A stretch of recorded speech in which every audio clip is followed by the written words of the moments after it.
coming from studio execs, studio CEOs of some of the biggest on the Hollywood side, as well as the crossover to the UK industry.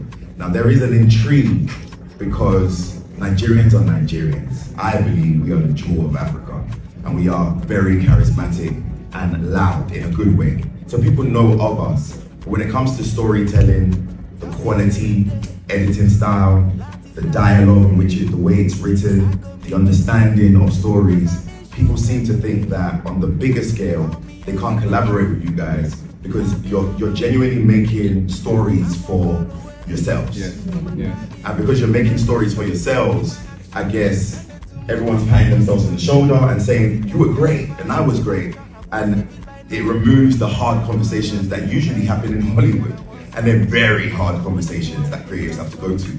And so a lot of studio execs that I've worked with or developed projects with have an interest to come into Nigeria and film, but somewhere along the way that interest just dwindles because of either somebody else they've spoken to that's had an experience, and all of a sudden they go, nah, we're not gonna shoot there. We'd rather go to South Africa, paint the sand red to look like it, and then shoot there. I mean, the same thing happened in Woman King.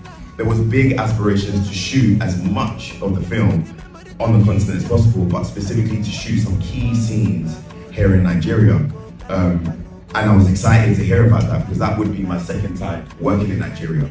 And as the process went along, it started to get a little bit quiet. I'm looking at my schedule, I'm like, okay, we're in South Africa, we're just in South Africa. And for me, there's an authenticity here, even with the air, the environment, that should be captured. But unfortunately, because of people's perspective and assumptions, whether it be crew quality, actors too, there's things being said about your egos and the way it worked, that it would probably be hard to work with you guys because of the sense of success and pride, which you should have, by the way.